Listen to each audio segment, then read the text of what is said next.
একজন ফল বিক্রেতা সে যখন তার ফলগুলো বিক্রি করে তখন সে ফরমালিন দিয়ে যখন তার ফলগুলোকে বিক্রি করে সে একথাটা কখনোই চিন্তা করে না যে আমার এই ফল খেয়ে মানুষের ক্ষতি হবে, কারণ সে জানে তার ফলগুলো সে কখনো নিজে খাবে না এবং কি তার পরিবারকে খাওয়াবে না।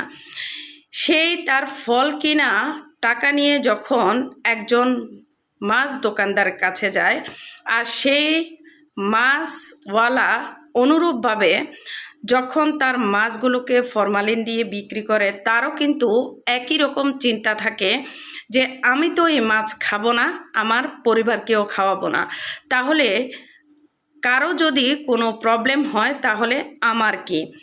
সেই মাছওয়ালা যখন তার মাছ বিক্রি করা পয়সা নিয়ে মাংস কিনতে যায় তখন কিন্তু সে মাংস দোকানদার যখন তার মাংসের মধ্যে ফরমালিন মিশিয়ে বিক্রি করে তখন তারও কিন্তু একই রকম চিন্তা থাকে। এভাবেই কিন্তু দিনকে দিন আমরা আমাদের জায়গা থেকে নিজেরা নিজেদের ক্ষতি করতেছি।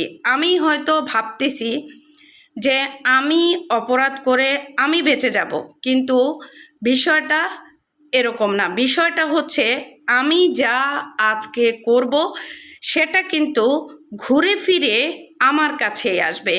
সেটা 2 দিন পরে হোক বা 2 মাস পরে হোক বা 2 বছর পরে হোক, সেটা কিন্তু ঘুরে ফিরে আমার কাছে আসবে। অতএব আমরা যারা অপরাধ করতেছি, আমরা যারা মানুষের ক্ষতি করি, এই মানুষের ক্ষতি যেন আমরা না করি। আর যে যার ক্ষতি করবে তার ক্ষতি সে নিজেই একদিন ভোগ করবে।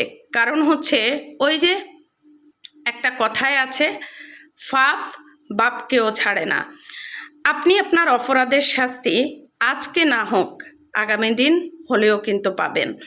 তাই আমরা আমাদের জায়গা থেকে যারা নিজেরা নিজেদের ক্ষতি করতেছি, আমি ভাবছি আমার এই প্রোডাক্ট আমি নিজে ইউজ করব না, নিজে খাবো না, অন্যে খাবে, অন্যের ক্ষতি করতেছি। দেখেন ঘুরে ফিরে কিন্তু সেই জিনিসটা কিন্তু আমার কাছে আসতেছে, আমার পরিবারের কাছে আসতেছে। আমরা যারা সচেতন নাগরিক, আমরা যারা সচেতন ব্যক্তি, আমরা সবাই যদি সাবধান হয়ে যাই তাহলে কিন্তু আমাদের এই প্রবলেমগুলো থেকে আমরা নিজেরা বেরিয়ে আসতে পারবো। তা না হলে দিন দিন কিন্তু নিজেরা নিজেদের ক্ষতি করার মাধ্যমে আমরা নিজেরা নিজেদের পরিবারগুলোকে নিজেদেরকে আমরা ধ্বংস করব। আমরা যে মাছ মাংস শাক সবজি ফল ফলাদি আমরা খাচ্ছি, সেটা আমরা যেই ভালোর জন্য আমরা খাচ্ছি সেটা কিন্তু বিপরীত হয়ে আমাদের কাছে আসবে। অতএব আমরা নিজেরা নিজেদের কাছ থেকে সাবধান হব, কেউ কারো ক্ষতি করব না। অন্যের ক্ষতি করলে সেই ক্ষতি একসময় নিজের হয়ে আসে। তাই কেউ কারো ক্ষতি করব না, পারলে অন্যজনের উপকার করব। নিজে যেটা পছন্দ করব সেটা অন্যজনের জন্য পছন্দ করব।